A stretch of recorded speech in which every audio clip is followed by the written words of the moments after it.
And this is Local Biz Now. I am Joe Vagnone, and if it is Friday morning, your business matters, and I have got a co-host that is extraordinaire this entire month. Mike Mooney, he wrote a book, Reputation Shift. We've been picking his brains out on all of the things that I do wrong with my reputation, and his goal is to correct, fix, and repair my reputation. You got 3 more weeks to be able to do that, Mike. Is that going to be possible? Oh, listen, I'm good. I'm not a miracle worker. I'm not a Nikea, get the bell, please. Thank you. Thank you. We're starting early. Mike, for those that don't know, be careful, because if you're on the show and I like you, I will ask you to be the co-host and come back, and that's what's happened with you. That's great. I love it. You also are going to be one of the guest speakers at the small business event that's going to happen May the 2nd as well. Are you prepared for that? Are you taking notes and all of that good stuff? I'm taking notes right now. Right now. I'm mapping it out. You said I had about 3 hours to get up and talk? That's right. Event. Is that right? Yeah. And of course, I got about 3 minutes of attention span. Of course. Now, this will be a lot of fun. I'm looking forward to it, getting out and talking with some great business leaders in the community, having a chance to share some ideas and shift mindsets. That's the exciting part. So let's remind people what it is that you do, Mike. Refresh them on Reputation Shift, the book, and also sort of your life's work, actually. Yeah. So I'll start with this, Joe, and I'll ask you the question again, right? Can you right now put a dollar value on your reputation? How much is that worth? Priceless. Right? Worth every single nickel. Yeah. Actually, the truth is, I really adored your book. I mean, I read the book from cover to cover. That's saying something, a guy like me, because I normally listen to books, but in your case, I read your book and made notes all the way through it. That was exciting, because there weren't big pictures or things like that. Right. You liked the color. And that's right. That's no pictures or nothing like that. But there was this eye-opening way that you continued to ask questions, and if you were honest with yourself and you tried to answer those questions, a lot of times you really didn't know what the answer is, right? I mean, you sort of got this formula in the book on how to value what it is my reputation's worth. And the truth is, not only is it worth everything that I have earned and built up until now, it's what I want to earn into the future. So you put your own dollar amount on your own reputation, and then ask yourself this, and this was the thing that really got me. People are really concerned. Seems like there is more pain when you lose something, right, than if you win or gain something. And when you think about it, for me to lose my reputation would be very painful. And I don't know how I'd get it back. I mean, it would be like losing a leg or an arm or something like that. Well, it is, in a way, because it is such a vital resource and asset in our everyday lives. And in today's world of hyperconnectivity and the way that social media is acting, and this mob mentality out there right now, and how quickly a post can either, build or break down not only the reputation, but a legacy is just so powerful. So when I ask that question about put a dollar value on it, often I'll get that answer, it's priceless, or I'll get this is more from the financial folks. They'll say, oh, it's 10x my current income, right? So okay, you're trying to quantify it based on where you are now, future projections down the line, but I still think you're undervaluing what it can deliver. And then the last answer I typically get is, man, I never thought of it that way. And that gets back to the point you had mentioned before about losing something, is that we often don't really value, the reputation until we paid a price. So why wait? Yeah, and here's the thing that people don't think about until I met you, right? And I wanted to smack you because it made me made me have to question myself again, right? It's not only everything I've earned or going to earn. It's what I want my child's life to be like in the future. I'm handing them a name that can either mean something, slow them down, or help them, right? Or accelerate them to another level. And now put a price on that, right? Correct. So it's only after I met you that I realized, oh, man. And I'll tell you why it became so scary. Because up until about 10, 15 years ago, I felt like I was in control of my reputation. I felt like I could stay in control and manage that. Now that there's social media, I cannot say that. Tomorrow, somebody could put something on the internet I cannot control, whether it is correct, accurate, or not. And that's the thing I think that bothered me the most. Yeah. Well, and that's where it gets back to this idea of being proactive, and not reactive. As we're talking about in my career, the last 25 years in motorsports, handling crisis situations, everything ranging from driver deaths to fan injury and death to sponsor bankruptcies, or even the athletes and drivers being knuckleheads and shooting off their mouths, is that we have to look at what we're doing proactively. I've always worked on the reactive side, right? Have to clean up the mess. But as we as people, we can't afford in today's world to wait for it to happen. We have to be ahead of it. That's why I was saying earlier when we were talking with our guests, that if you've got skin and a heartbeat, reputation matters today. And the impact it can have not only on your life, your livelihood, your legacy, your family is vitally important today. Yeah, there's absolutely no question about it. My son is just getting ready to go to college, and it was amazing to me that one of the research things that they did was on the parents.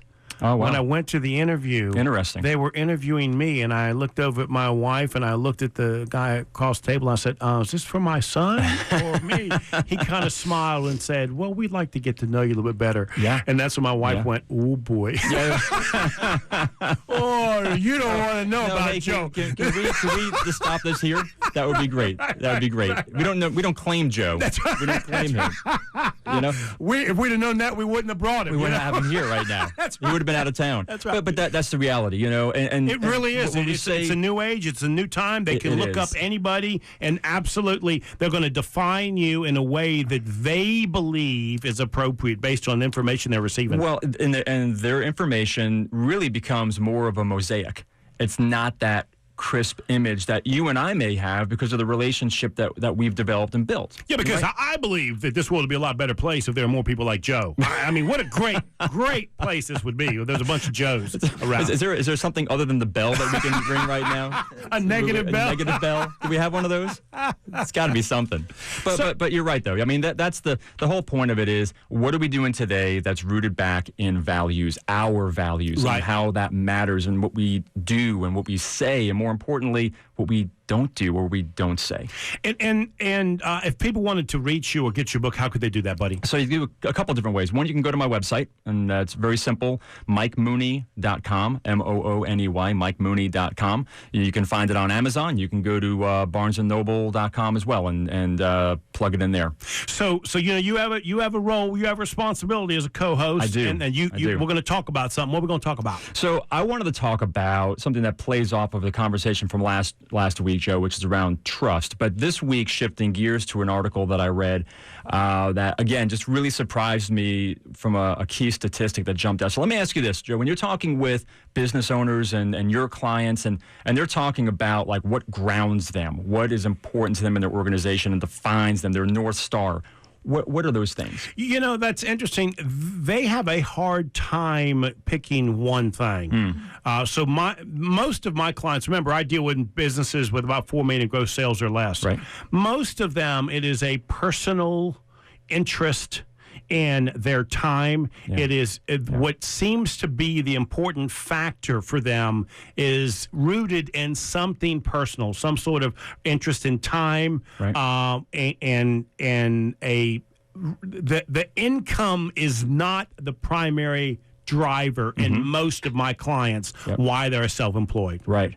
And oftentimes, and this is the interesting thing, regardless of the size of the company, whether you're a Fortune 100 or you're a small business in the Vills, is that the company is often the reflection of the owners and their values. That, for me, it's almost every time. You can walk into an office, you can look at a website, or you absolutely can have a communication with somebody and shake their hand, and you are absolutely getting a feel for not only the company but the person. They are one. What they espouse, yes. what they stand for. And that's where a lot of companies spend so much time on trying to craft these values, right, for what the company stands for, what we believe in, how we treat people. You go up and down the line. And how much time is spent in these planning sessions going over, okay, so what is it? Do we all agree? You get the big committee think and group think around, do we agree that these are our values and what they stand for? And then what do?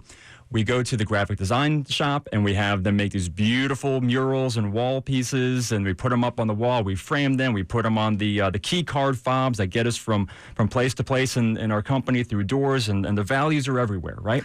And then the first thing the small business guy says is, do you think you could kind of like not do that? I know it's not exactly the way it's supposed to be, right, but I can make an extra $2. Do you think it'd be okay if you did that for me? And you just destroyed everything that we spent time putting the values exactly on. Right. And for $2. Well, here's the thing. We'll go back to last week's conversation with that statistic around 58% of employees would trust a stranger. They would trust a stranger over their boss. That's hurtful. So that's rooted from the fact that employees, 30% have seen unethical behavior by their executives. Yes. Right? So you get this element of trust that's being eroded right now. But here's the crazy part for me. You talk about the values, right? And they say, oh, well, could you please not do this or do that? Gallup poll came out with a study that said 24% of employees actually believe in the values of their organization. 24%. Wow.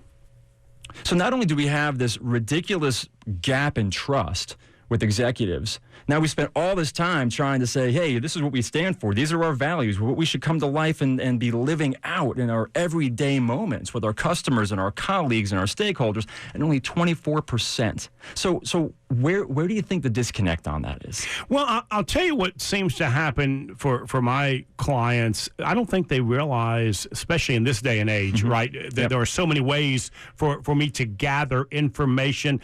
It's what I do, right? I gather information on buyers and sellers, because I want to make sure they are who they say they are.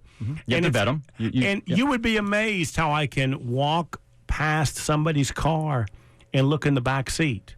What do I see back there? Do I see a Bible? Or do I see something completely different, a Playboy book or whatever it is? Yeah. So it doesn't matter what they say to me. It matters what I see. Yeah. The same thing happens in a lot of different business settings. You are saying something about your conduct. Your conduct is saying things about your character you probably don't even realize. You don't even realize it. Now, I had a mentor of mine years ago who told me, he said, look, Mike, if you're leading an organization, you're trying to shift transformation within a culture or a group, people are going to watch your feet, not your mouth. Amen. So it doesn't matter what you say, it matters what you do. So what I was thinking through on this is, so why is there that disconnect? And then more importantly, what can business owners, leaders, entrepreneurs, people who have responsibility for this culture and their values, how do they bring them closer to the employees that are living it out? I'm going to answer that for you. I'm going to give you your answer. Tell me. Be genuine. Yes. That's the key. Yeah. Be genuine. If you like to look at Playboys, don't hide it. Don't tell me you're a Bible thumping, because I know better, right? Authenticity. Be genuine, and we'll find people that want to come along with that set of values, and those are the clients we're going to go after also. Be genuine. If you try and mislead your staff members, I promise you it will not work to your benefit. It's not. Confucius had a great quote. I guess if we can quote Confucius, right, from way back. Thank you. You can do whatever you want. You got a good reputation. I'm the co-host, right? So I have a microphone. It's hot. I'm ready to go.